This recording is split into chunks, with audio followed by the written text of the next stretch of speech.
சிறுவன் கடத்தப்பட்ட வழக்கில் புரட்சி பாரதம் கட்சியின் தலைவர் ஜெகன்மூர்த்தி முன்ஜாமீன் கோரி மனு தாக்கல் செய்து அதனை அவசர வழக்காக விசாரிக்க முறையிட்டிருந்த நிலையில் அதற்கு தலைமை நீதிபதி அனுமதி வழங்கி தற்போது இந்த வழக்கு இன்று மாலை 5:30 மணிக்கு விசாரணைக்கு வர இருக்கிறது. கூடுதல் விவரங்களை செய்தியாளர் சுரேஷ் வழங்க கேட்கலாம். சுரேஷ், வணக்கம். இந்த வழக்கு குறித்த முழுமையான விவரங்களை நீங்க பதிவு பண்ணலாம்.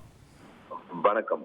திருவள்ளூர் மாவட்டம் திருவலங்காடு ஒன்றியம் பாக்கம் என்ற கிராமத்தைச் சேர்ந்த தனுஷ் என்ற இளைஞரும் அதேபோல தேனியைச் சேர்ந்த விஜயஸ்ரீ என்ற பெண்ணும் இன்ஸ்டாகிராம் மூலமாக காதலித்து திருமணம் செய்து கொண்டார்கள். இந்த காதலுக்கு விஜயஸ்ரீயுடைய பெற்றோர் எதிர்ப்பு தெரிவித்து வந்த நிலையில நேற்றைக்கு அவருடைய வீட்டுக்கு வந்த அந்த விஜயஸ்ரீயுடைய பெற்றோர் மற்றும் அவருடைய உறவினர்கள் அங்கு வீட்டில் இருந்த அவருடைய தனுஷுடைய சகோதரர் இந்திரசித் என்பவரை கடத்தி சென்றிருக்கிறார்கள்.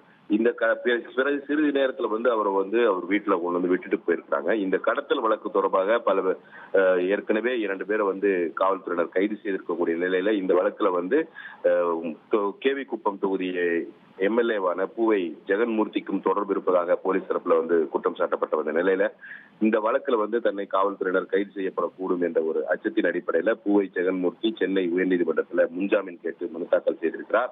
இந்த மனுவை அவசர வழக்காக விசாரிக்க வேண்டும் என்று தலைமை நீதிபதியிடம் அனுமதி கோரப்பட்டது. அனுமதி கோரப்பட்டதை அடுத்து தலைமை நீதிபதி அனுமதி வழங்கிய பிறகு இன்றைக்கு இந்த வழக்கானது மாலை 5:30 மணிக்கு விசாரணைக்கு எடுத்துக் கொள்ளப்பட இருக்கிறது. விவரங்களுக்கு நன்றி சுரேஷ்.